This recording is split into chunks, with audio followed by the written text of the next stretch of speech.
ইডির পর এবার উত্তর 24 পরগনার সন্দেশখালীতে আক্রান্ত পুলিশ। নাজার থানার পুলিশের গাড়িতে ভাঙচুর চালানো হয়েছে। অভিযুক্তদের গ্রেপ্তার করতে গেলে পুলিশের গাড়িতে ভাঙচুর চালানো হয়। বয়ানবাড়ির চুনচুরা এলাকায় জমি বিবাদের খবর পাওয়ার পর পুলিশ ঘটনাস্থলে পৌঁছয়। ওই জমিতে আদালত নির্মাণ কাজে স্থগিতাদেশ দিয়েছিল। পুলিশ সূত্রের খবর, শেখ শাহজাহানের অনুগামীরা আদালতের নির্দেশ অমান্য করে সেখানে নির্মাণ কাজ শুরু করে।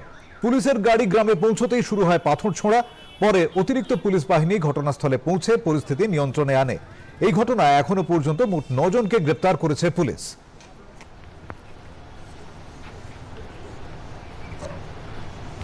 কি হচ্ছিল আমরা জানি না, এখানে এসে শুনেছি কোথায় নাকি মারধর হচ্ছিল, আমরা জানি না। এবার আমরা পুলিশে গিয়ে ঘরে বলে দৌড় খোলো।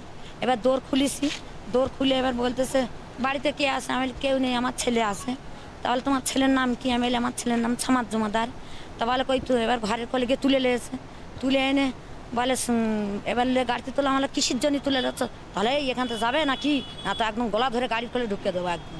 কি মনে করো তোমরা? বল আমরা জানি না, আমার বাড়ি অনেক দূরে, এই তাও আমরা জানি না, কিচ্ছু জানি না, অনেক দূর আমাদের বাড়ি।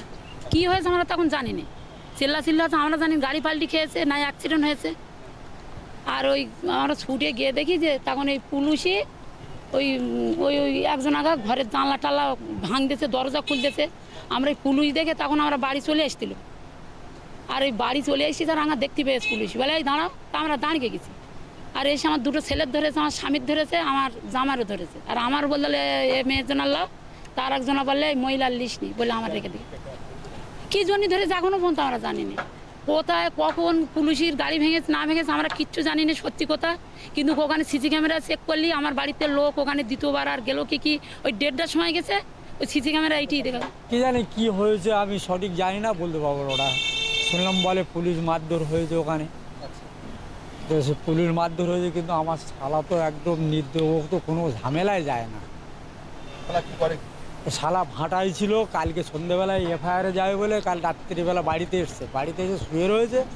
রাত 9টা 10টার দিকে গিয়ে মানে হঠাৎ কাঁচ পাশ ভেঙে ছুড়ে গিয়ে চলে আসে।